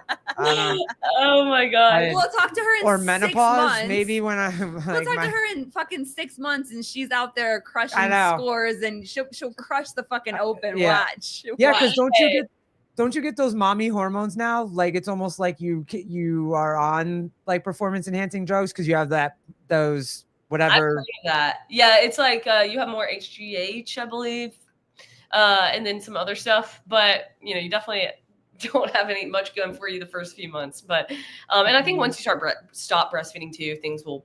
Once I stop breastfeeding, which hopefully will be a year from now, things kind of level out a little bit. But yeah, I mean, just breastfeed for like 3 years. You'll make the games. You'll be there. Easy. Yeah, no problem.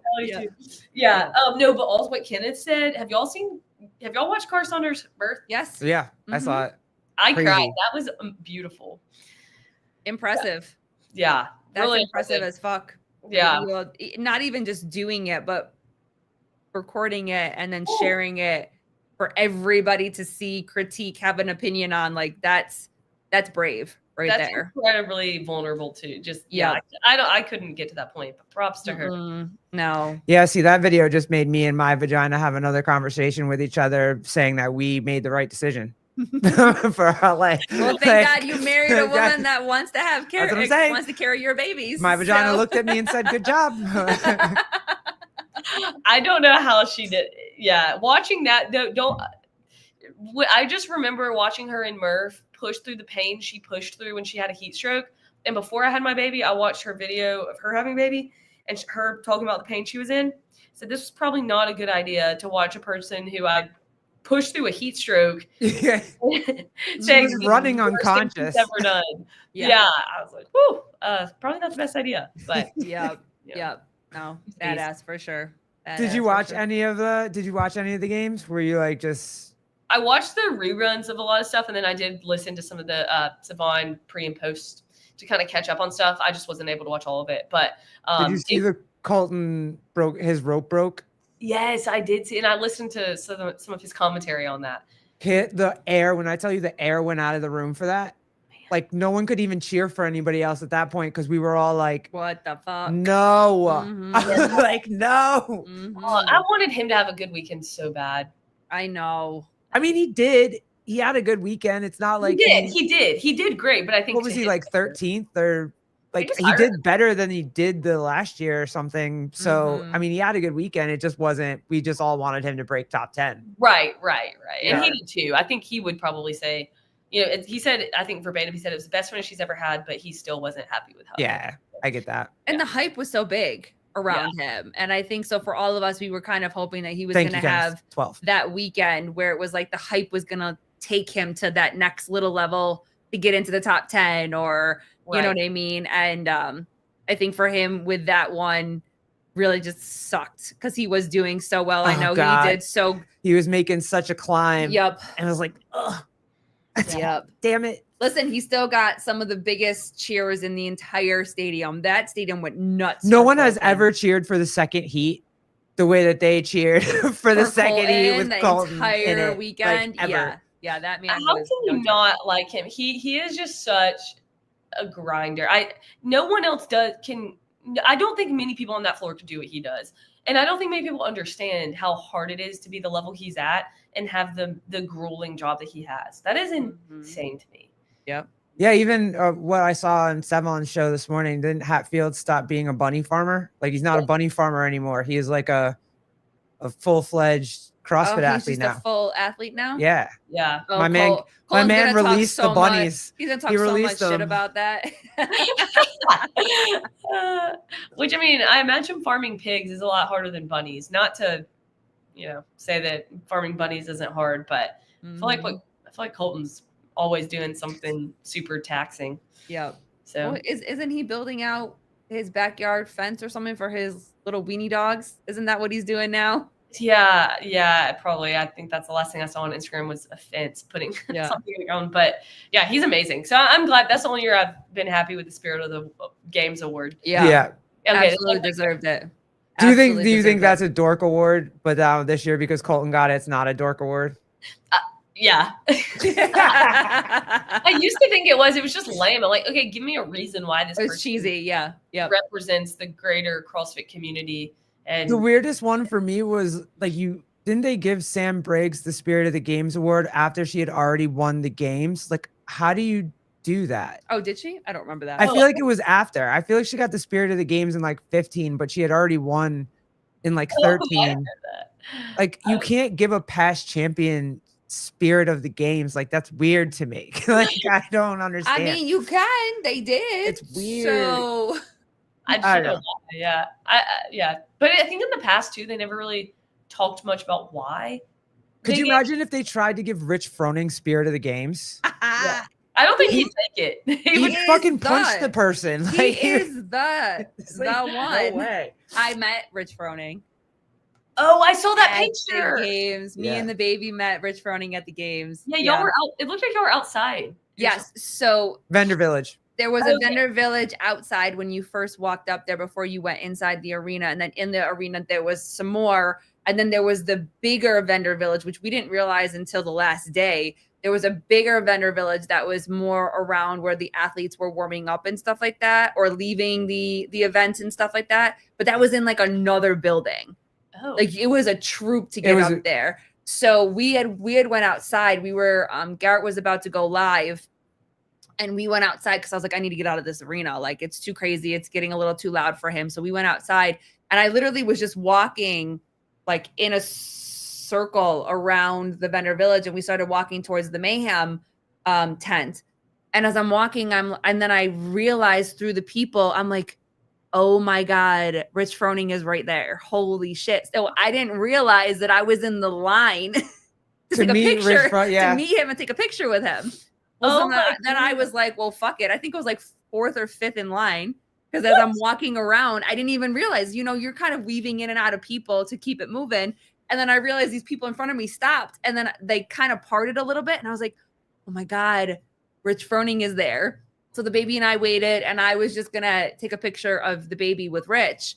But there was a woman that was next to me with her kid and was like, hey, I'll take a picture for you. The three of you guys. And so the baby walked up and I said, Rich was very nice. He's like, hey, bud, how are you? Nice to meet you. I was like, Garrett, do you know who that is? And he kind of looks at me and I was like, that's Rich Froning, baby. And he stuck his hand out and he shook his hand, and Rich was very nice to him and shook his hand. And then I said, hi, my name is Colleen. Very nice to meet you. And small talk, where are you from? I'm from Long Island. This is our first games. Like, we're very excited to be here. And we took a picture and I said, thank you so much. It was very nice to meet you. And he was trying to talk to Garrett, but Garrett's eyes were kind of down and, he was kind of over the situation. And so I looked back up at Rich and Rich looked at me and I was like, thank you so much. And he's like, yeah, absolutely. It was very nice to meet you. But he makes you feel important. He doesn't make you feel like it's taking too much time. But I mean, he moves through that line very quickly, and still makes you feel like you're important. You know what I mean? So I wish more athletes knew how the impact it makes on a kid when an athlete takes the time to just even ask them one question. You don't have to spend forever, but I've seen a few athletes, I would never call them out, but just, walk by kids that are asking them to just like, even just look their way. And it just really rubs me the wrong way, because I knew how it made me feel as I would go watch my favorite basketball players and stuff. And it's just like, man, no, you can't stop for everyone, but especially when you're a CrossFit Games athlete, I hate to say it, but like, you can wait 2 minutes before your cold tub and make someone's life. And as a parent, like, you see your kids so excited and you want them to be able to go ask for an autograph or ask for a picture. And it is, everybody was so cool with Little G. Like, everybody Little G met was so cool with him. It was unbelievable. Sevon literally played like ghost with him. Like, Garrett put a blanket over his head and Sevon be like, what is this, a ghost? What am I seeing right now? And like, just would throw him around the room. Like, everybody was so cool to him that you forget that there are actually people that won't be cool to him. Like, is that the first time y'all met Sevon in person? Yes. Yeah. That's all. Was that cool? Like, is it like finally cool to get to someone that's been a friend of yours for a while? It was crazy. And they're exactly how they are. They're like, that's just how they are. Sev is so little. Sev is so little. Him and baby G see eye to eye. He's so he asked me, little. he's like, how old is he? And I was like, 8. And he's like, he is so much bigger than my 8-year-olds. And I was like, he's large. He's tall. That is so eye to eye. It was very cute. It was so adorable. Funny. But yeah, everybody was great. But that's also why we loved Crash too. Yeah. I mean, obviously Crash is much smaller. And like, I understand that for some of these guys, well, for most of them, like, this is the Super Bowl of CrossFit. They are there to win. I understand that. But I also, as a parent, he loves you, Meg, are like, I'm like with you, Elle, like, you can't just say hello. Maybe you can't sign a t-shirt, but a simple like, what's up, bud? Or a knuckle as you're walking by, you know what I mean? And like, some of them just don't have that in them. And you have to understand that they're trying to stay focused and compete, and they have a short window, fine. Yeah. But when they do give that time, it does make a difference. Yeah. Like, it really does make a difference. One thing, ask one question, look them in the eye, and then the line can keep moving. But that's why I like Fee Sagafi so much, because that, that little girl that she gave her belt to. That was adorable. We'll remember that forever. Yeah. Mm-hmm. Yeah. And that's what it's really about at the end of the day. I can't remember who was on the podium 2 years ago, but I will forever love Fee Sagafi for that. And it's just, especially like once you have a kid of your own, y'all know. It's like, it's different. Yeah, it hits different. Yeah. And like, and especially our kid with his like being on the spectrum, and like his biggest thing is his memory. Yeah. Right. So when he sees you in public, he'll know you because he's seen you on the podcast so many times. We've watched you compete like at wherever, at semifinals or whatever. Like, he's rooted for you on TV. So like, if he sees you, he's going to know you. Like, if we see Kenneth again, he's going to know Kenneth again. Like, he'll remember Kenneth. Mm-hmm. He'll remember Meg and Jody and Judy. Yeah. Like, and even Chase, like, he knows Chase because he sees Chase on television all the time. Yeah. So if you blow him off, he's going to be like, what'd I do? Yeah. You know what I mean? Yeah. Kenneth the lap. Did you guys drive? No, we live 5 hours away from Albany. We got a hotel. It was a really nice hotel. We walked from our hotel. Yeah, it was great. Oh, that's awesome. We're all at the athlete hotel? No. Oh, okay. I was like, because I think you could walk. A lot of the athletes walked. Oh, we were in the hotel with Scott Panchik. We did. Oh, cool. Yep. That was cool. Yep. I hear he's really nice too. Yeah, he's very nice. So she went downstairs because our sink in our bathroom started to leak. So she That went was crazy. downstairs and was like, hey, someone needs to go up there and check. So Garrett and I were finishing getting ready because I was moving everything out of the bathroom because I'm like, if this thing's gonna start leaking, you're not leaking all over my shit. Yeah. So so we were leaving and we were getting ready to get on the elevator, and it was a right turn, and then the elevators were on this side and there were other people waiting. Well, as we're walking, Scott Panchik and his wife's room literally was in the same line as the elevators. So I was like, play it cool, girl. Don't get freaked out. Play it cool. No, nobody said anything. Everybody had the same idea. Like, we're all going to play it cool. We all know exactly who it is, but we're going to give them their space. Do you think Scott Panchik, like, you're walking around hotels when the CrossFit Games is happening, do you think he thinks like, hey, everybody knows who I am? I don't think he thinks that. I guess it depends on the person, but he probably isn't thinking that, but some people would that are way less. I mean, I think that he probably like is prepared for it because he's at the CrossFit Games, like, and he knows he's gonna run into to fans and stuff like that. So I don't think it's like walking around with an ego, like, oh, everybody's gonna recognize me and everybody's but I think like he's prepared for that because once we got in the elevator, Scott said to everybody, because now we're packed in there. So I'm facing the elevator door, G's this way, and Scott's facing him this way, and he's facing everybody else. So Scott just was like, hey guys, good morning. And Garrett looks up and he's looking at him. And I was like, hey bud, do you know who that is? And you hear all the cackling and the laughing behind me with all the other people that were in there. And he leans over to me. He's like, I mean, I don't remember. And I go, that's Scott Panchik, baby. And Christine, his wife, is like, oh my God, like he is the cutest thing ever. And then he goes, hi, Scott Panchik. Nice to meet you. And so I was like, that's it. He's good. And I wasn't even going to ask him for a picture because I know like he's off doing whatever. And we're all getting out of the elevator. So our son runs up to his mother and goes, Mommy, I just met Scott Panchik. And she was like, I lost my shit. What? Oh my God. So she starts to freak out. Scott's like, yes, give me a minute. I'm going to go get some water. And he came back. He signed, we have one of those Wad Zombie cards of his, like the trading cards that they have. So he signed that. He took a picture with G. And Christine is just like, oh my God, this is the best morning ever. Like, it's so awesome. And it was cool. They were so nice. So freaking nice. And then we saw them. We were running into the Panchiks the entire everywhere. rest. So every time Scott walks by, where. He's like, hi, Scott Panchik. And Scott would, put his knuckles down and be like, what's up, kid? Hope you're having fun. And like, he was so sweet to our kid. Like, means a lot, I love hearing that. That's what it's about. That's what it's about. It's not more than 2 seconds. Hey, buddy, hope you're having a great time. Give me some knuckles and you keep it moving. You know what I mean?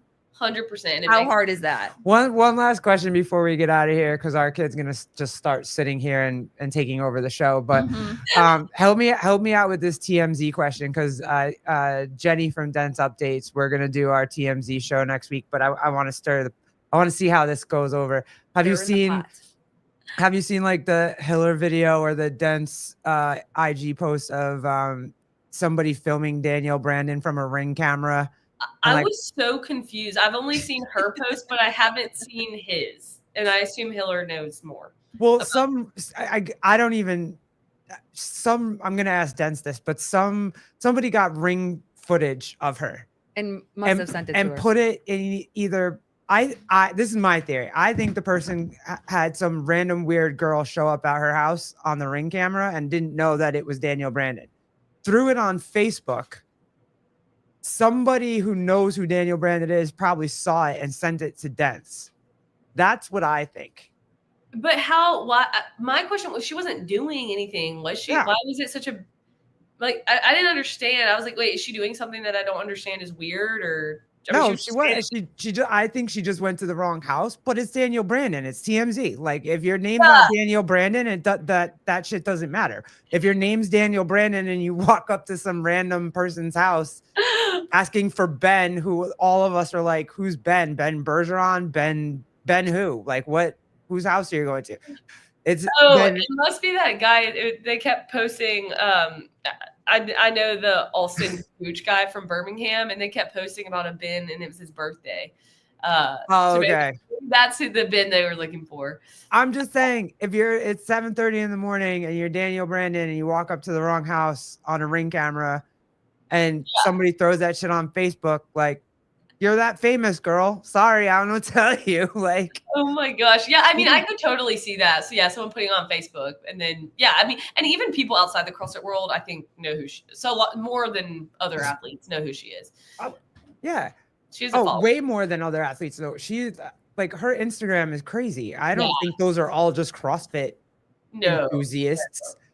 Like, she made friends with some of the girls on the. I don't watch the Bachelor, but she has a lot of the people from the Bachelor following her and stuff. Somehow I've seen her post with them because I recognize them, and or I at least clicked on their profile and saw that they were on the Bachelor. Anyway, people that I know don't watch CrossFit, but Know her, yeah. So, but that's the thing. Don't you ever get involved in a storyline that, like, hey, now I'm just involved in the storyline? I don't know why. It might not matter. I might not care, but now I'm invested. Like, I've invested like 3 months watching this, so now I'm invested for however many months this lasts. Like, I'm invested now. I'm invested in right now. I'm invested in hip hop, love and hip hop. I'm invested. Like, that's getting pretty crazy. It's getting nuts. I mean, there's baby side chicks and baby mamas. We haven't heard anything on the actual show yet, but there's news out that Rashida and Kirk's son is a prime suspect in a murder. Yeah, like a shooting. I don't know who he is, and I couldn't tell you what Rashida and Kirk's son looks like, but I'm invested in the storyline. And yes, Megan, I am also invested in the dildos getting thrown on the floor in the WNBA. I'm invested. My husband showed me that the other day, and it's amazing. Dying laughing. It's ridiculous. Amazing. It's ridiculous. Like, I'm sorry. I don't care how, like, this is terrible. This is awful. This should never happen to anybody. No girl should ever have to go through. It's a dildo. Like, it's funny. I don't know what to tell you. And now I'm invested. Are they going to put up nets at every WNBA stadium? No, that's so embarrassing. Nets? Yes. Just search the bags for the first time. They don't even search the bags. They just open one pocket. Like, nets are so much harder to do. What the my gosh. And then the other theory is that it's actually the lesbians on the basketball team, and they have it in their shorts, and it's just falling out. Oh, like, I mean, I'm invested in the story. I don't know what to tell you. Oh, like, my now I need to know. My gosh. I don't know how it started, but I mean, hey, they want to get paid more. This is one way. It's getting a lot of views. It's getting a lot of eyeballs. She makes a really good point. I mean, it's marketing strategy, right? I want to see if another color is going to come out. Are they going to stop throwing green? Are they going to start throwing red, purple, pink? Like, I have to follow the story. I can't just let it go. Oh, that's amazing. Yeah. So yeah, I had to get that. I was going to say I had to get that in there, but then I was going to be like, pause, because that's a really bad follow. Oh my gosh. Oh God, help me. Man. Yeah, I need to go to church like tomorrow. Oh, dang. Well, hey, I'll have to tune into the podcast to get all the TMZ update. I haven't listened to that one yet. So. Yeah, we go through all of her TMZ moments, and there's been some pretty good ones since the last time we talked with her. So this one will be entertaining. And I'm pretty sure we have Sevon coming on Friday, unless he forgets. But he said he's ready to go. So we'll have him Friday afternoon, and Will Plummer on Thursday. He's another chat favorite who is big into like car, like it's like F1, but something else. NASCAR, something. Mm-hmm. It's cool. I want to hear about it. Yep. Yeah, y'all got a lot. I'll have to listen to all those. Would y'all do a podcast every day? No. Okay. No, well, with Jake and Jan on the channel now, they do shows, and then I have been doing shows kind of at random times with Indy. That's it. Thank you, Megan. Yeah. You're awesome. I've been doing random times with other shows. But for her and I, it's usually afternoon. Yeah, 2 or 3 times a week. Yep. This week we just got lucky and everybody was ready to go. So like, all right, cool. Let's do it. Stack them up. Yeah. Yeah, man. That's it. It's awesome. That's it. All right, guys. Thank you. Till next time. Give love to that baby for us. Guys, we'll see you later. Talk to you Adios. later. Deuces. Bye. Oh.